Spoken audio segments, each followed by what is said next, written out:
নমস্কার, আমি doctor M Kumar. আপনাদের সবাইকে স্বাগত জানাই আপনাদের এই ইউটিউব চ্যানেল ইউর আয়ুর্বেদে। তো আজকে আমরা সর্বরোগ নাশক পঞ্চতুলসী এই বিষয় নিয়ে আলোচনা করব। পঞ্চতুলসী ড্রপ আপনার শরীরে কোন কোন রোগের ক্ষেত্রে বিশেষ রূপে বরদান রূপে কাজ করে থাকে। তো চলুন বেশি কথা না বলে ভিডিওতে আগানো যাক। যদি কেউ নতুন হয়ে থাকেন তাহলে অবশ্যই চ্যানেলটাকে সাবস্ক্রাইব করে পাশে থাকা বেল আইকন প্রেস করে দেবেন। প্রথমেই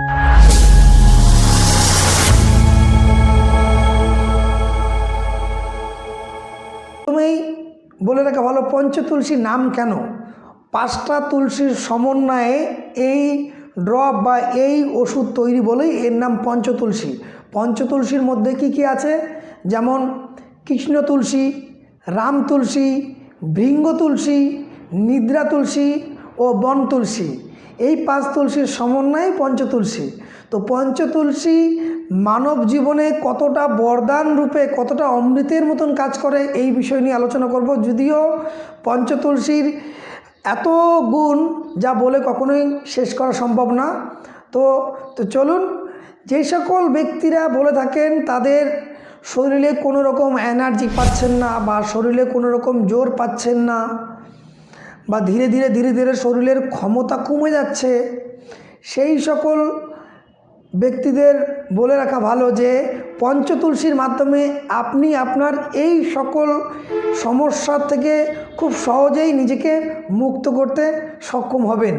এই ক্ষেত্রে পঞ্চতুলসী আপনি দিনে 2 বার খাবার 20 মিনিট আগে হালকা উষ্ণ গরম জলের মধ্যে 5 ফোঁটা করে দিয়ে আপনি ধীরে ধীরে পান করুন।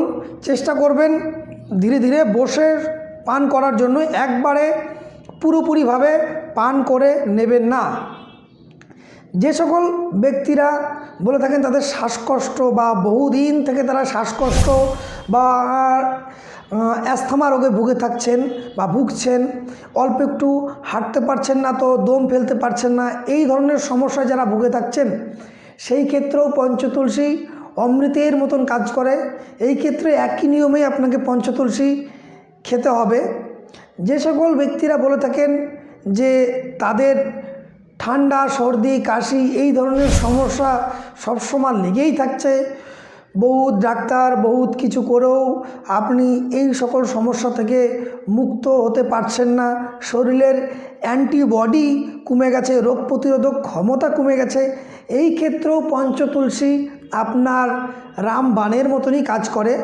এই ক্ষেত্রেও পঞ্চতুলসী একই নিয়মে আপনি যদি পান বা সেবন করে থাকেন তাহলে দেখবেন কিছুদিনের মধ্যেই আপনার এই সকল যেই সব সমস্যা খুব ঘন আপনার শরীরে দেখা দিচ্ছিল, দেখবেন এই সকল সমস্যা থেকে আপনি নিজেকে মুক্ত করতে সক্ষম হবেন।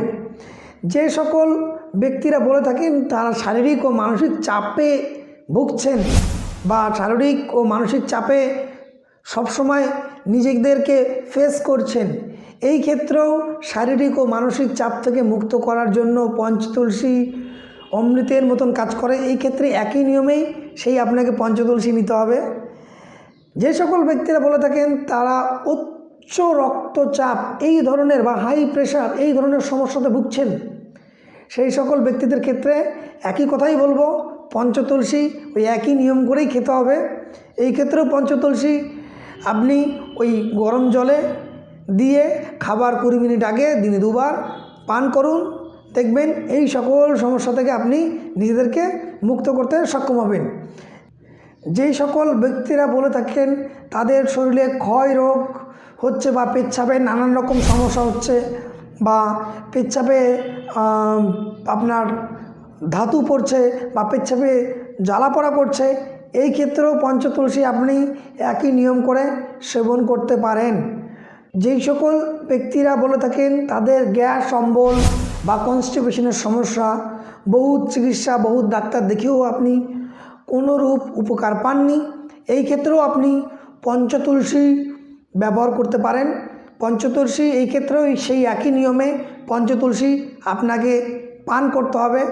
তবে যাই হোক, একই ভিডিওতে পঞ্চতুলসী নিয়ে বা তুলসীর গুণাগুণ নিয়ে আলোচনা করা অসম্ভব, কেননা তুলসীর যা গুণ তা বলে বোঝানো সম্ভব না। তো যাই হোক, যদি কোনো ব্যক্তির কোনো রকম প্রশ্ন থেকে থাকে বা কোনো রকম জিজ্ঞাসা থেকে থাকে তাহলে অবশ্যই কমেন্ট করে জানাবেন যে আপনার কি প্রশ্ন। আর যদি অন্য কোনো রোগ বা অন্য কোনো বিষয় নিয়ে আপনার প্রশ্ন থাকে সেই ক্ষেত্রেও আপনি কমেন্টে লিখে জানাবেন। তো আজকের ভিডিও এই পর্যন্তই। সুস্থ থাকবেন, ভালো থাকবেন, নমস্কার।